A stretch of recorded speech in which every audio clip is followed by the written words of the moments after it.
Diretsahang tanong na po sa inyo, kayo po ba ay pabor o hindi sa naging desisyon nitong mga maestrado na sabihing unconstitutional itong articles of impeachment laban kay VP Sara?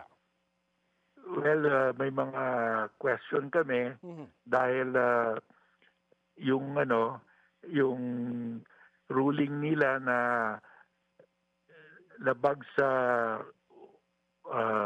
1 year ban Mhm. yung fourth complaint, I think mali yun. Factually erroneous yun. Mhm. Dahil sabi nila, starting the adjournment of the House on February 5, 2025, uh, yung 1 year ban nag-umpisa na. Mhm.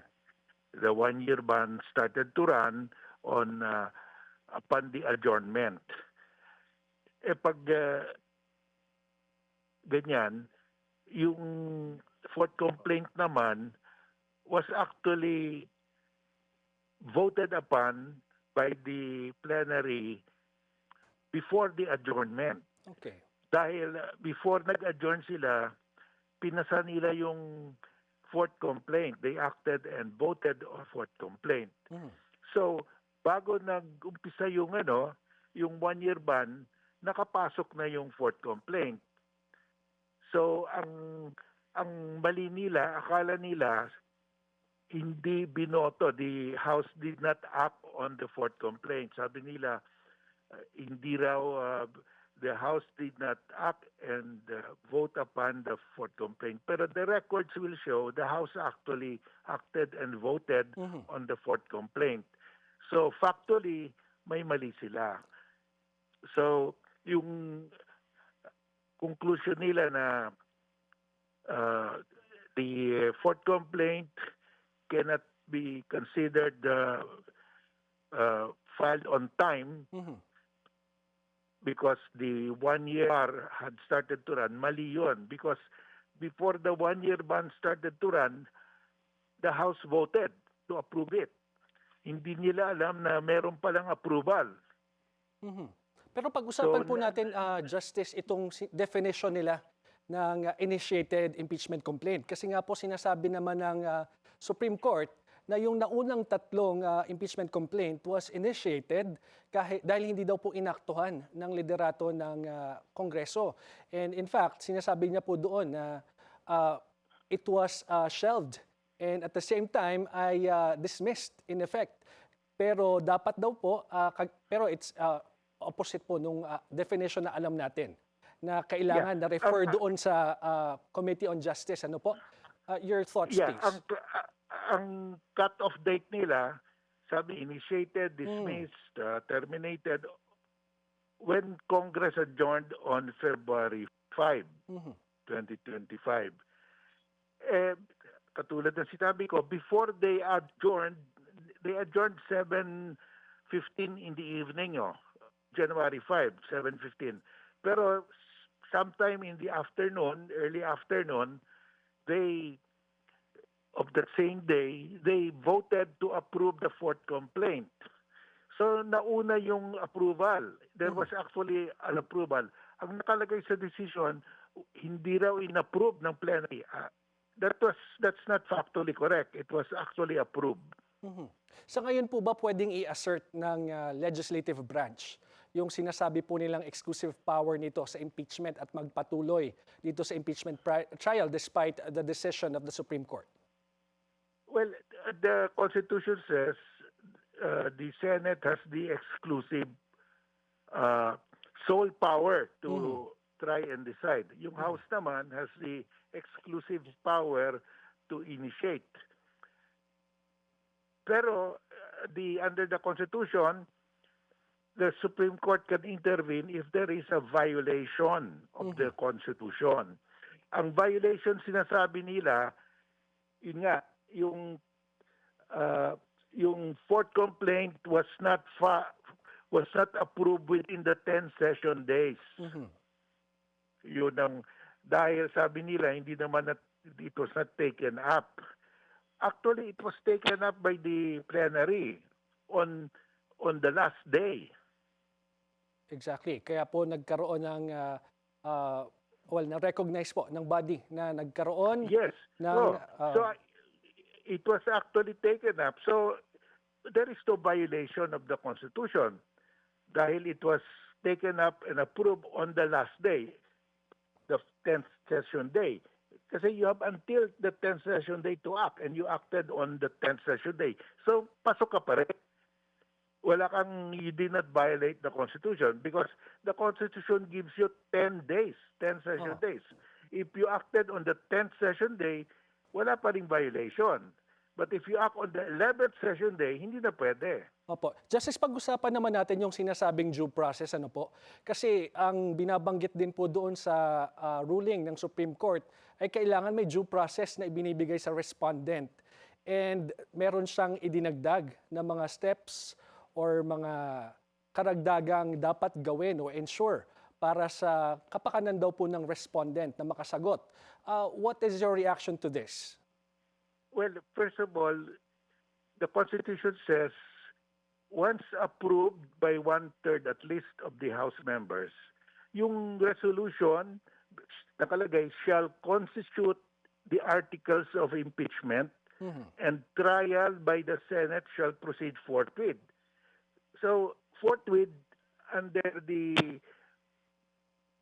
Filipino version of the Constitution, official version, forthwith means agad-agad. So pag na-adapt na yung resolution by 1/3 of the House, agad-agad mag-trial na. So wala namang pagkataon na magkaroon pa ng hearing sa House. And may At mga... saka, Opo. that's one, no? Very clear ang Constitution na agad-agad pag na-approve na yung resolution by 1/3 of the members of the House, agad-agad padala na yun sa Senado para mag-trial na. So walang actually under the wording of the Constitution, wala naman nakasabi doon na may hearing sa plenary.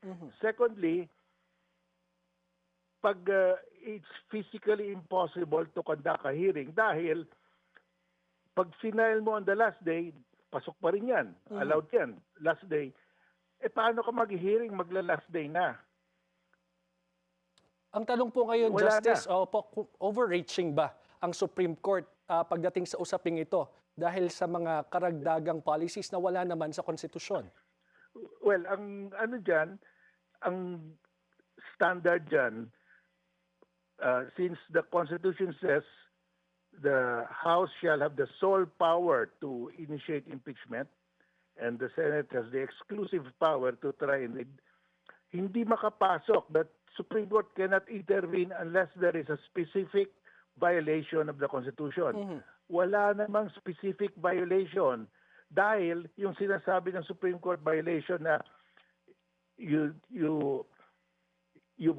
violated the one-year bar rule, wala namang violation dahil inapprove naman ng House, ng plenary ng House, yung fourth complaint within the 10th day. They did not act beyond, outside of the 10th day. They acted within the 10 session days. So walang violation, cannot point to a violation. Opo. So hindi pwede mag-intervene dahil exclusive power at saka sole power yet. Opo. Kung You can scenario... only come in, the Supreme Court can only come in pag may specific violation. Okay. Scenario Ngayon, lang sabi po, nila, Justice. ang violation daw na they violated the one-year bar rule. But based on the records, official records of the House, wala namang violation. Opo. Well, scenario lang po, kung sakaling ang Senado po, they push for the impeachment trial of Vice President Sara Duterte, may magagawa po ba dito ang Korte Suprema or what will be the scenario like kapag ganyan ang sitwasyon? Well, I think we don't have to do that yet, no? Dahil the House can still file a motion for reconsideration. Okay. To point out na mali yung factual appreciation ng Supreme Court. Sabi kasi ng Supreme Court, wala namang kayong approval. Actually, may approval. May record na in-approve yan on the 10th day. So, that means walang violation ng 1-year bar rule. Curious lang po ako, no, dapat Justice. yan, Oo. ang next step niyan, ang gagawin dapat, mag-motion for recon yung House. Okay. Curious lang po ako, Justice, kasi kayo matagal yung nakatrabaho yung karamihan sa mga justices sa Supreme Court, ano po, at unanimous ang decision nila pagdating sa usaping ito. Nagulat po ba kayo dito? Or did you expect at least someone or somebody from the Supreme Court na sana ay hindi pumayag? Well, this is not surprising, no? Dahil unusual yun eh. Remember, si Attorney Torion at saka yung law office on behalf of VP Sara nag-file ng petition sa Supreme Court. Inupuan ng Supreme Court for a long time, hindi nag-require ng comment sa House. In fact, up to now, walang comment. Ang ginawa ng Supreme Court, instead of a comment, issued an order asking specific questions. Hindi comment yan, ha? Normally, pag idabla ka, you can answer. Yes. For due process, you have to be given the chance to answer or to comment, di ba? Eh, ngayon, walang ganyan. Eh. Diniretso nila at they sent several questions. Kaya hindi nila nalaman na meron palang the House actually voted on that fourth plane. Because hindi nagkaroon ng oral argument eh. Dapat may oral argument. Katulad yung sinasabi ni former Chief Justice Panganiban, dapat may oral argument para makita kung ano yung problema. Opo. May chance po ba na, let's say, may nag-file ng motion for reconsideration, may chance pa po ba nito na magkaroon ng binabanggit nyo na oral arguments in relation to this? Kasi nga, based on factual appreciation na binabanggit nyo po, nagkulang ang Supreme Court pagdating dito.